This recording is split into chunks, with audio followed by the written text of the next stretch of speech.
खुलुमबाय लोगोफोर नोंथांमोनखौ बयखौबो गिबियावनो बड' जब निउसआव बरना लाग्रोनाय जाबाय। लोगोफोर जोंहा NHM बेनिफ्राय साख्रि ओंखारना फैदों। NHM होनोबा बियो फुल फर्मआव जाहैबाय नेशनेल हेल्थ मिशन आसाम बेनिफ्राय फैदों।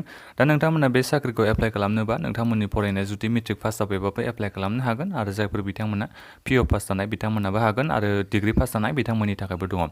दा बेहाय लोगोफोर नटिफिकेशना बेनो फैदों दि जेनेबा जोंहा बे आसामनि सिङाव गासै बे नेशनेल हेल्थ मिशन आसामनि भेकेन्सिया बेसेबां खालि जाना दङ बे नटिफिकेशना ओंखारना फैखाबाय। दा बेनिखायनो आं नोंथांमोननो बे भिडिअ'जों खोन्थाहरगोन नोंथांमोननि डिस्ट्रिक्टआव बेसेबां साख्रिनि भेकेन्सिया लांदां जाना दङ बे NHMनिया बेखौ आं नोंथांमोननो खोन्थाहरजोबगोन। बेनिखायनो नोंथांमोना बयबो भिडिअ'खौ जोबजासिम नाय जुदि नोंथांमोना एप्लाइ खालामनो सानोबा।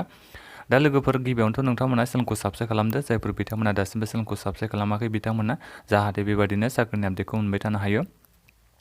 लोगोफोर बे डिस्ट्रिक्ट वाइसनि नटिफिकेशना थांनाय 31 जुलाइ खालि बे ओंखारना फैदों NHM आसामनिफ्राय।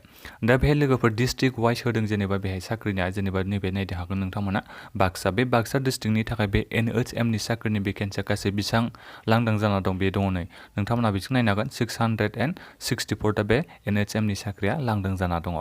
थिग बेबायदिनो बिथिंबो नायजोबनो हागोन नोंथांमोना बरपेटा दङ बिश्वनाथ गासिबो दंजोबो नोंथांमोना बिथिं नायनो हागोन नै बेसेबां दङ 372 ता दङ बिश्वनाथनि थाखाय आरो नै बिथिं दंजोबो गासिबो डिस्ट्रिक्टनिया दङ माने बेहाय गासिबो माने आसामनि सिङाव खैथा डिस्ट्रिक्ट दङ बे डिस्ट्रिक्ट वाइस बेहाय NHMनि साख्रिनि भेकेन्सिया होनाय दङ। जेरै आं नोंथांमोननो नैबे उदालगुरिनिखौ खोन्थानो उदालगुरिनिया गासै साख्रिनि भेकेन्सिया बेसेबां लांदां जाना दङनो 600 लांदां जाना दङ। बे गासैबो डिस्ट्रिक्टनिखौ टटेल साख्रिखौ दाजाबबा बेसेबां जायो बे साख्रिनि भेकेन्सिया लोगोफोर 21,066 जायो। दा बिनिफ्राय बेहाय गासिबो डिस्ट्रिक्ट दङ जेरै आं नोंथांमोननो माखासेखौबो खोन्थाबावनोसै। जेरै दङ जोंहा नै बिथिं क'क्राझार बे क'क्राझार डिस्ट्रिक्टनिया बेसेबां साख्रिनि भेकेन्सिया लांदां जाना दङ आं बेखौबो नोंथांमोननो खोन्थानि बिथिं नायनो हागोन नोंथांमोनानो 779 ता गासै साख्रिनि भेकेन्सिया लांदां जानानै दङ।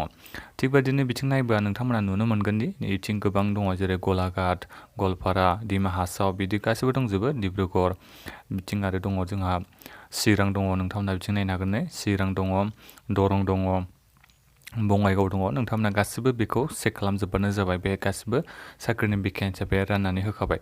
दा लोगोफोर बे गासिबो डिस्ट्रिक्ट वाइसआ दंजोबो नाथायबा बेहाय साख्रि नामाबो गुबुन गुबुन दं लोगोफोर जेरै नैबे नोंथांमोना नायनो हागोन नै ग्रेड 4नि जाबाय बियो नैबे माखासे आदार्स दङ नैबिथिं फार्मासिस्ट बिथिं दङ लेब टेक दङ CHO दङ ANM बेबायदि दङ स्टाफ नार्स दङ नोंथांमोना बेखौ नायजोबबानो जाबाय। बे गोजौनिया माने बे साख्रिनि नाम गोजा आरो लोगोफोर ओमफ्राय बे गाहायनिया बे साख्रिनि पस्टआ बेसेबां दं आरो बे पस्टआव जेरै ग्रेड 4आव बेसेबां दङ बे डिस्ट्रिक्टनिया बाक्सानिया बेसेबां दङ बेफोरबायदि होनाय दंजोबो नोंथांमोना बे केटेगरि वाइसखौ नायना लाखाबानो जाबाय।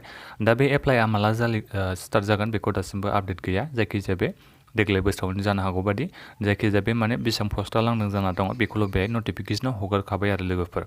दा नोंथांमोना गावबागाव डिस्ट्रिक्टनिखौ चेक खालामनो सानदोंबा आंथ' बे खोन्थाजोबनो हायासै नालाय नोंथांमोननो बे एसे गोबाव जागोन भिडिअ'आ बेनिखायनो आं नोंथांमोननो खोन्थाजोबाखै।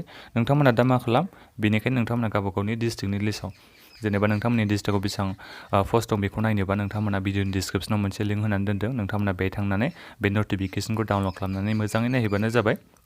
बिथिं मा साख्रिनि थाखाय जोंहा गावबागाव डिस्ट्रिक्टआव बेसेबां भेकेन्सि दं बेखौ नोंथांमोना बयबो नायबानो जाबाय। दा भिडिअ'आ बेखिनियानो लोगोफोर दा बेखौ नोंथांमोना एप्लाइ खालामनो हागोन जायखिजाया बे बोसोर जोबनायनि सिगां एप्लाइआ जानो हागौ अनलाइना।